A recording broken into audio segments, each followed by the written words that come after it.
Primeira carta de Paulo, destinada aos cristãos da cidade de Tessalônica. Segundo capítulo. Eu vou ler do verso 17 ao verso 20 e peço que os irmãos ouçam, por favor. Mais uma vez, primeira epístola de Paulo aos irmãos da cidade de Tessalônica. Capítulo de número 2, do verso 17 ao verso 20. Ouçamos a palavra de Deus. Ora, nós, irmãos, orfanados por breve tempo de vossa presença, não, porém, do coração, com tanto mais empenho, diligenciamos, com grande desejo, ir ver-vos pessoalmente.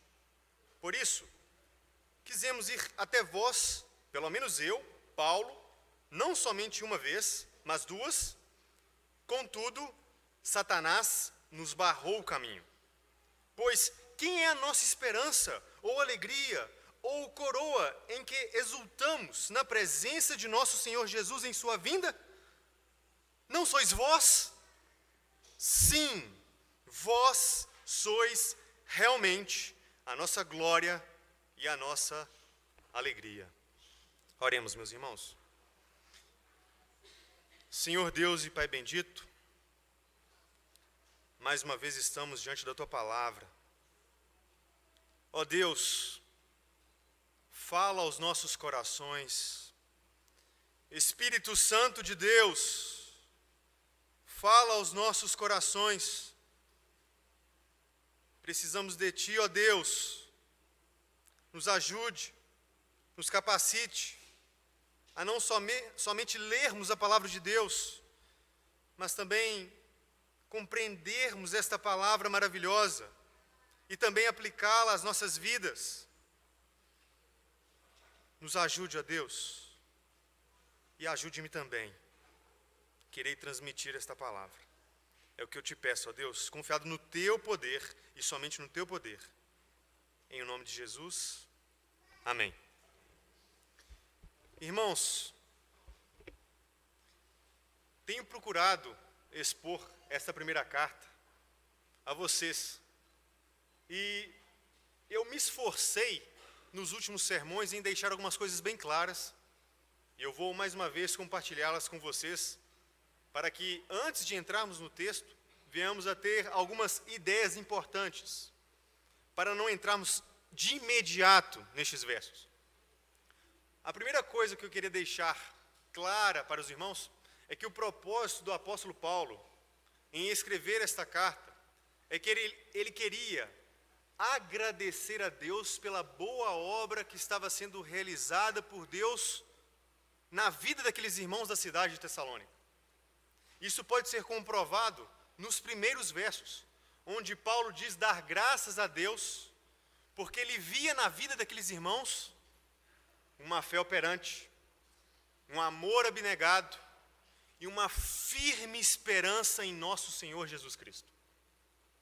Além disso, outro propósito do apóstolo Paulo em escrever esta epístola era fazer com que aqueles irmãos continuassem perseverando no caminho, crescendo cada vez mais em santificação, apesar da perseguição.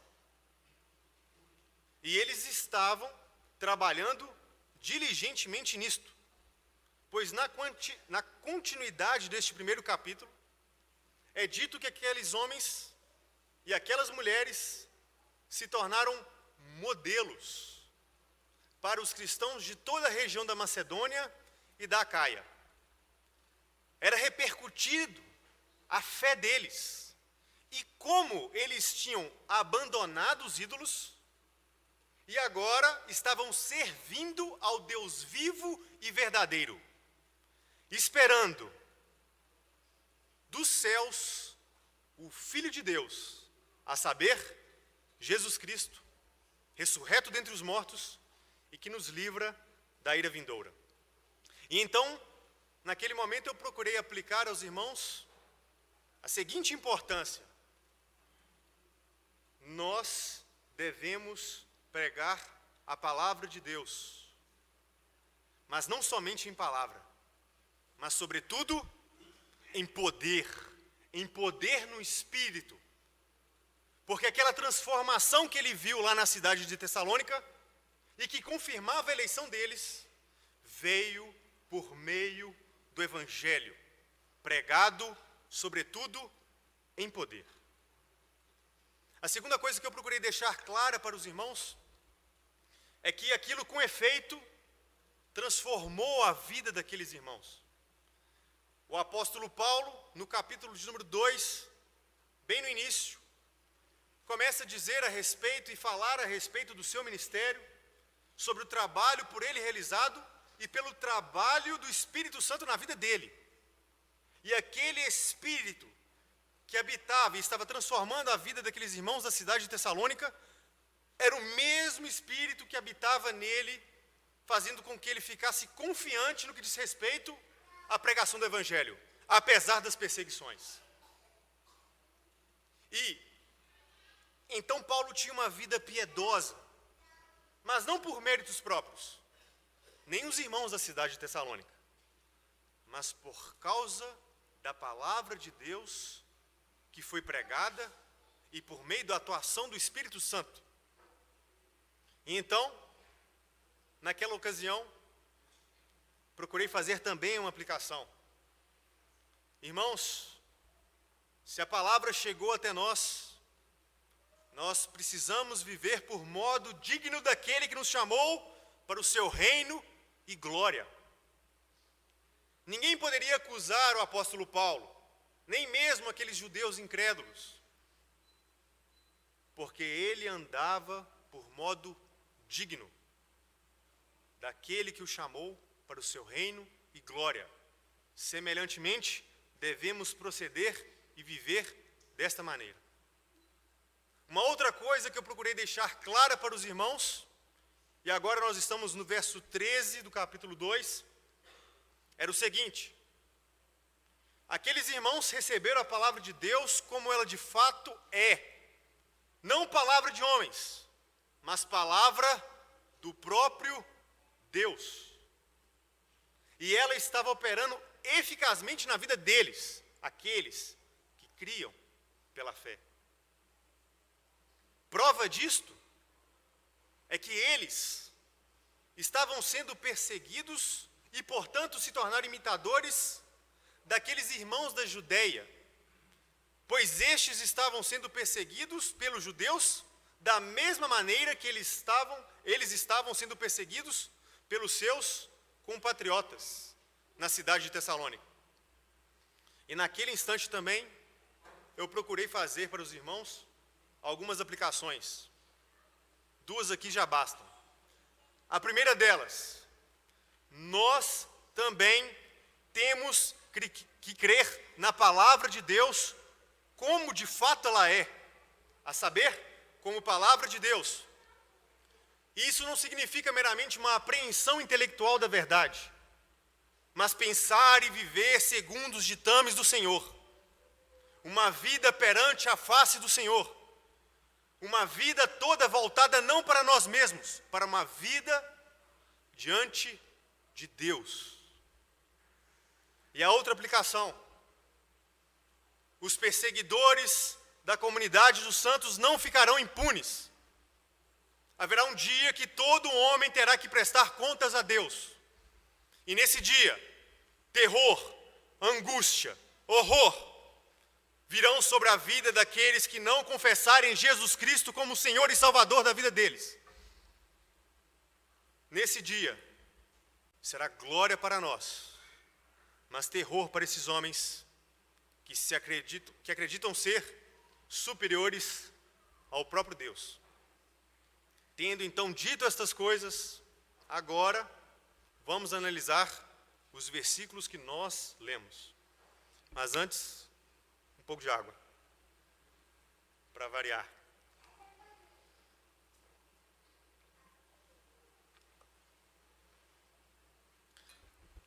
Paulo, então, no verso de número 17, de maneira afetuosa, diz que estava orfanado. por breve tempo, da presença daqueles irmãos. É preciso lembrar que Paulo foi como que arrebatado da cidade de Tessalônica, pois os judeus queriam a pele, a carne, tudo do apóstolo Paulo. E então essa separação abrupta fez com que o seu coração ficasse triste e pesado, pois ele amava aqueles irmãos. E ele precisou fugir de maneira imediata. Paulo tinha saudade daqueles irmãos. Mas apesar da distância física, aqueles irmãos se faziam presentes no coração do apóstolo Paulo. Apesar da distância, eles estavam presentes. E o apóstolo Paulo se esforçava, se esmerava, procurando mais uma vez ver aqueles irmãos que ele tanto amava. Ele se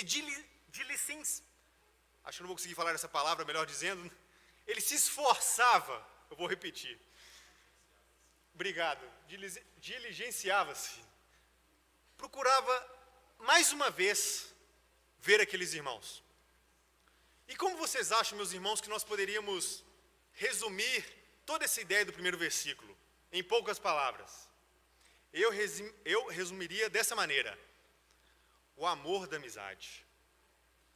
É uma palavra, ou melhor, são palavras tão caras, tão preciosas, mas tão desconstruídas, tão mal utilizadas nos dias de hoje.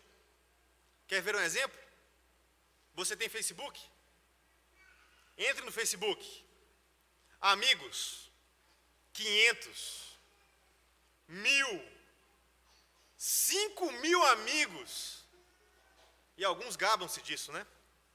Irmãos, quem me dera se eu tivesse verdadeiramente 10 amigos. E se você é uma pessoa que tem 10 amigos verdadeiros, saiba de uma coisa: você é uma pessoa que tem muita sorte. C.S. Lewis, em seu livro Os Quatro Amores, ele, ao descrever aquele amor que permeia a amizade, o amor philos, ele vai dizer que o amor da amizade e a própria amizade em si é quando dois amantes não olham para eles mesmos, mas eles olham no mesmo ideal e para um mesmo propósito. Amizade, portanto, é andar lado a lado para um mesmo objeto, com o mesmo foco. E essa amizade não é desfeita por algumas discordâncias ao longo desse caminho. Deixe-me voltar ao exemplo do Facebook. Olha só o que esse cara compartilhou aqui, esse meu amigo compartilhou aqui. Não gostei. Isso aqui não está em conformidade com aquilo que eu penso. Não coaduna com as minhas opiniões. Ah, quer saber de uma coisa? Vou desfazer essa amizade. Clique. Amizade desfeita. Que amizade é essa? Que amizade é essa? Essa amizade pode até ser aquela amizade que Zygmunt Bauman, um sociólogo polonês que escreveu vários livros e foi um daqueles que fez conhecido a terminologia modernidade líquida. Pode até ser essa amizade que o mundo atual diz, mas não passa de uma falsa amizade. Não passa de uma amizade espúria, pueril, passageira, efêmera, sem significado. Como é a verdadeira amizade? Mas antes de falarmos sobre esta verdadeira amizade, quando você faz isso no Facebook, pode ser que você tenha cometido alguns erros. Eu vou descrevê-los para vocês.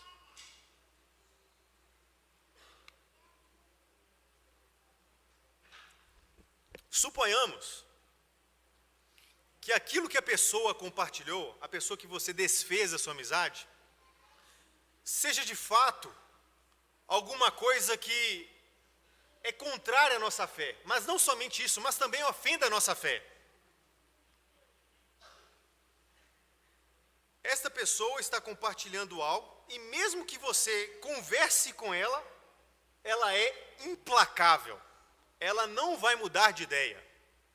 A pergunta que vem à minha mente é a seguinte: por que você adicionou ela?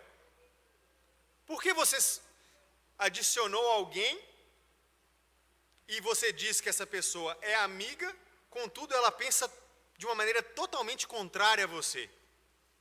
Eu sei, meus irmãos, que existem particularidades. Eu sei que tem pessoas que mudam ao longo da vida. Mas, será que é isto, de fato, a amizade? Talvez você não tenha cometido este erro, mas erros parecidos. Talvez você tenha adicionado essa pessoa, não porque ela é de fato sua amiga, mas é porque talvez você queria ter 500, 1000, 5.000 amigos, provar para os outros e para o seu ego narcisista a sua multidão, a sua miríade de amigos. Mas existem outros erros também. Talvez pode ser que você adicionou este amigo porque você tem um certo princípio de educação. Você não queria confrontá-lo, você não queria ofendê-lo e, portanto, adicionou. Você quis se tornar partícipe do politicamente correto. Mas talvez o seu erro seja outro. Talvez você trocou uma oração que está na Bíblia. Ao invés de você compreender que Deus é amor, você está compreendendo, e aqui me utilizando mais uma vez as palavras de C.S. Lewis, talvez você esteja compreendendo que o amor é Deus. E talvez você está amando mais os seus desejos e as suas afeições do que o próprio Deus e a amizade, fazendo com que esse desfalecimento, esse desfazer a amizade, é na verdade desfazer uma amizade que você nunca teve, porque você não conhece esse amor filos. Irmãos, nós que fomos chamados pela graça de Deus, não devemos viver desse modo. Aquele que é cristão genuinamente não cai nestes erros. Ele conhece a verdadeira amizade. E ele sabe da onde procede a verdadeira amizade. Ele sabe a sua origem, a sua fonte, e de onde emana toda a verdadeira amizade. Se isto era verdade em relação a muitos filósofos pagãos da antiguidade, a saber, a importância da amizade, quanto mais nós, que não somente somos chamados de amigos, mas somos também irmãos, membros de um só corpo, cuja cabeça é Cristo Jesus, nosso Senhor. E não somente isso, nós temos o mesmo Espírito, que nos conduz à verdade, fazendo com que todos nós, como amigos e irmãos, tenhamos e caminhemos para o mesmo propósito, para o qual todo homem foi criado: glorificar a Deus e alegrar-se nele para sempre.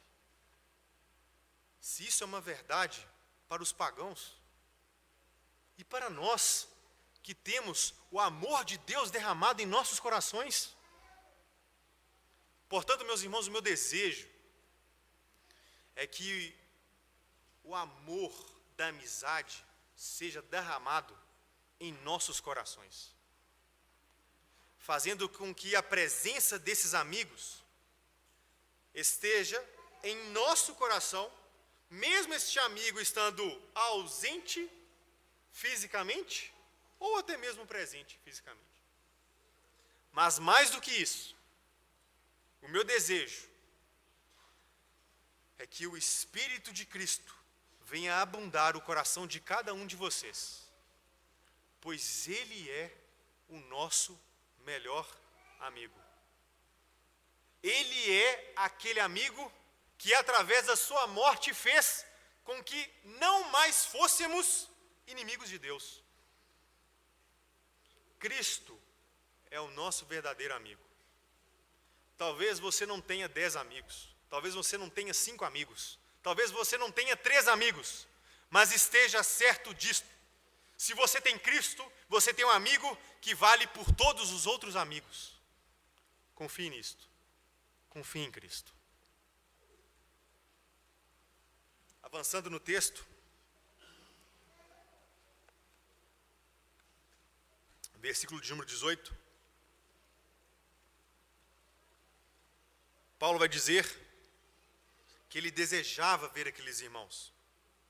Ele queria ir até a cidade de Tessalônica, não somente uma, mas 2 vezes. Contudo, ele foi barrado por Satanás. Ele foi barrado pelo próprio diabo. Mas como assim, Lucas? Como assim o Satanás o barrou, bloqueou o seu caminho? Como que isso aconteceu? Não sabemos. O livro de Atos, por exemplo, não possui elementos suficientes para criarmos alguma conjectura, para afirmarmos de maneira cabal, definitiva, apodítica, como de fato isso aconteceu. Mas eu acredito que isso não seja o mais importante nessa passagem. O importante é saber o seguinte: nós não devemos ignorar os desígnios, os propósitos de Satanás. E diante disto, e diante da nossa vida, quando, se porventura, o nosso caminho for bloqueado, o que devemos fazer? Nos desesperar? De maneira nenhuma. De maneira nenhuma. Pois, em primeiro lugar, o que nós devemos ter em mente é que Satanás, que não, e isso precisa ficar bem claro, Satanás, que não é um mito, nem mesmo um símbolo, mas um agente pessoal e infernal, com o intuito de devastar a igreja. Este não é criador, é criatura. Não tem vida em si mesmo, mas tem a vida sustentada. Não age por conta própria como se fosse autônomo, mas está sob o total controle do Deus soberano que rege todas as coisas. Portanto, diante desses bloqueios, e eles podem acontecer, não só um bloqueio na nossa vida por Satanás, mas vários bloqueios, o que nós devemos fazer? Confiar neste Deus soberano. Confiar na sua providência, sabendo que Ele é o guerreiro que pode destruir, furar, remover todo e qualquer bloqueio, toda e qualquer barragem.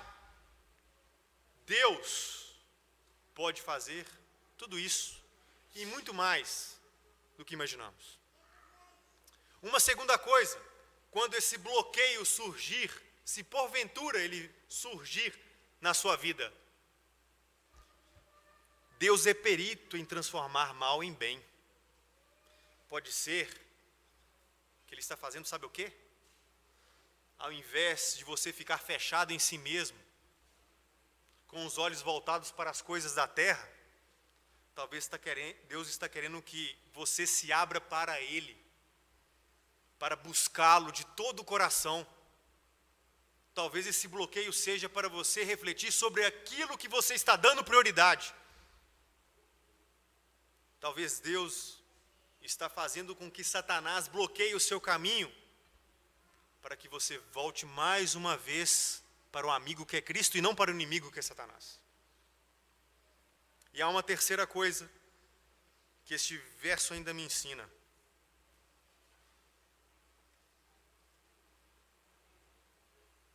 Quando o bloqueio chegar na nossa vida, se porventura ele chegar, nós precisamos lembrar das palavras do apóstolo Paulo expostas na carta aos Romanos. Tribulação? Angústia? Perseguição? Fome ou nudez, perigo ou espada? Vida, morte, preste atenção, anjos, potestades, presente, porvir, poderes, altura, profundidade? Nada, absolutamente nada, nem mesmo Satanás pode nos separar do amor de Deus que está em Cristo Jesus, nosso Senhor. No dia do bloqueio, lembre-se disso. Cristo Jesus é o nosso sustentador. Ele nos guarda e nada pode nos separar do amor deste verdadeiro amigo. Absolutamente nada. Dando continuidade então, versículo 19 e 20, e aqui eu acho muito curioso e interessante, pois o apóstolo Paulo não começa aqui a escrever um tratado sobre Satanás. Ele cita, não ignora os seus propósitos infernais, mas não dá muita bola não, ele volta logo para aquilo que ele realmente quer. Ele está muito mais preocupado com o amigo do que com o inimigo. Satanás não precisa de holofotes. Não precisamos de uma completa demonologia. Basta saber que ele é nosso inimigo. E, portanto, a vida será muito mais frutífera se preocuparmos com os nossos amigos. Então, no versículo 19, ele não somente volta ao assunto de querer ver os irmãos, mas ele explica o motivo de querer ver os irmãos. Pois ele vai dizer assim, olha, a nossa esperança, a nossa alegria, a nossa coroa, a nossa glória, quando Jesus Cristo voltar, são vocês.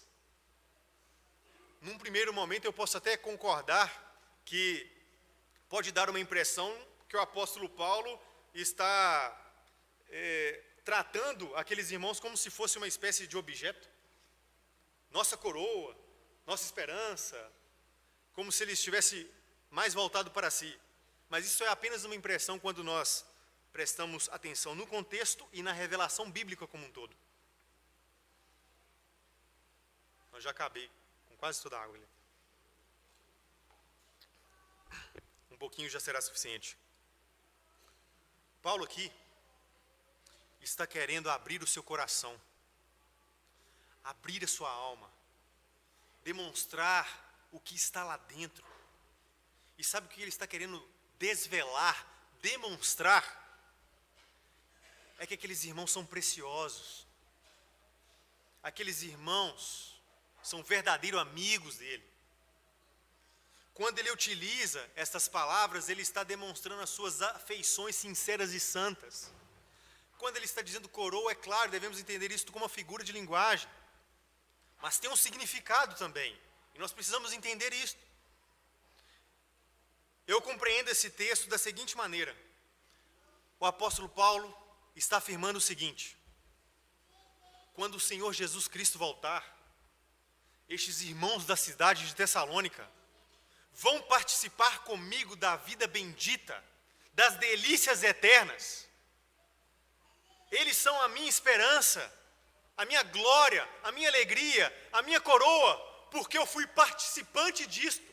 Mas a glória não está voltada para a minha pessoa, está voltada para a glória de Deus, porque através da minha vida Deus me usou para que essas pessoas pudessem se tornar meus verdadeiros filhos na fé. Essas pessoas foram transformadas pelo poder de Deus. Semelhantemente, eu acredito que nós precisamos ter estas afeições, este desejo santo e bendito do apóstolo Paulo, operado não por ele mesmo, mas o Espírito Santo de Deus. Pois ao invés de buscarmos tesouros neste plano, ao invés de buscarmos as glórias dos homens, devemos buscar a glória de Deus. Os tesouros aqui, o ladrão pode roubar. A traça e a ferrugem podem corroer. Mas se nós apresentarmos a Cristo, Ele é onde toda a sabedoria, todo o conhecimento, melhor deixa eu reformular, é quem está oculto todos os tesouros da sabedoria e do conhecimento de Deus. É este tesouro que nós precisamos revelar. Esse tesouro é Cristo. Esse deve ser o nosso maior tesouro. E é este tesouro que nós precisamos compartilhar com os outros, para que todos nós venhamos a viver uma vida santa e maravilhosa, não somente aqui, mas por toda a eternidade. Perdemos muito tempo, infelizmente, com as coisas desta vida. Algumas, eu concordo com vocês, são necessárias. Mas onde estão as nossas prioridades? Será que está em fazermos verdadeiros filhos na fé? Compartilharmos as boas novas? A saber que Cristo Jesus morreu por nós, pecadores? Esta está sendo a nossa prioridade? Ou estamos vivendo a vida muito mais preocupado com os amigos daqui do que com os amigos da nossa própria comunidade e do nosso principal amigo, que é Cristo Jesus, nosso Senhor? Por isso, meus irmãos, o meu desejo, para nós finalizarmos, é justamente esse. Que nós venhamos a ter esse amor profundo pelos nossos amigos, os nossos verdadeiros amigos. E eu posso dizer uma coisa que talvez ofenda você, mas eu preciso dizer. Os verdadeiros amigos, aqueles amigos que irão perdurar, serão amigos cristãos. Porque mesmo que você tenha algum nível de amizade com um amigo não cristão, uma hora isso vai acabar. Ele vai para o inferno e você vai para o céu.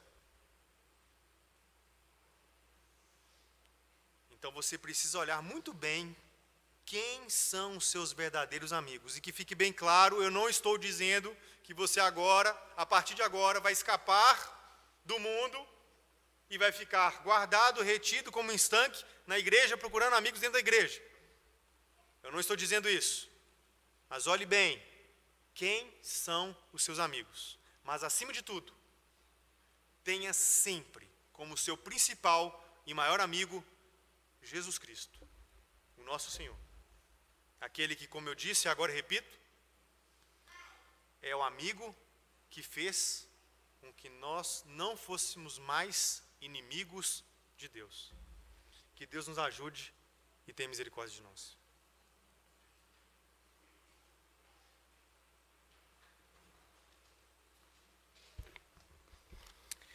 Caminhando para encerrarmos esse culto, eu queria que nós, neste momento, intercedêssemos pela vida de um jovem chamado Gilberto. Ele é sobrinho da Ana Carla, esposa do presbítero Humberto. O Gilberto fez um procedimento cirúrgico simples, uma hérnia, não é isso, Humberto? E no decorrer dessa semana, e hoje ele retorna ao hospital com algumas complicações.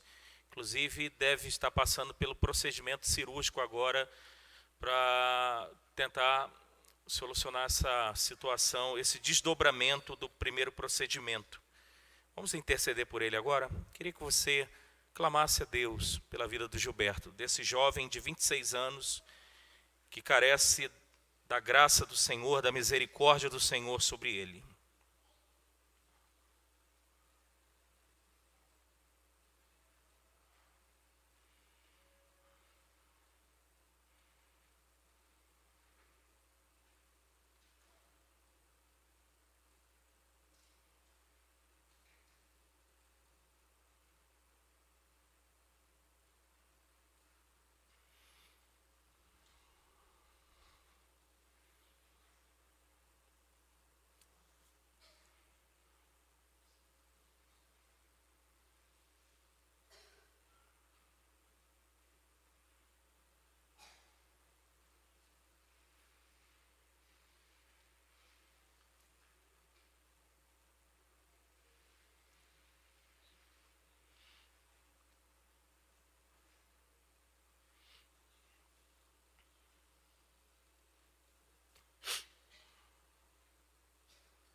Senhor, uma vez mais neste culto que prestamos a Ti, buscamos Tua face, buscamos Tua doce presença, agora no propósito de intercedermos pelo Gilberto, este jovem que necessitou de voltar ao hospital para um desdobramento que ocorreu da cirurgia, que tanto para ele como para os seus familiares era uma cirurgia muito simples.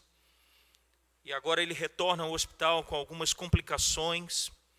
Certamente a família passa por um momento de apreensão, de medo, de incógnita, até mesmo Gilberto, Senhor. Nós clamamos nesta manhã Tua misericórdia sobre ele.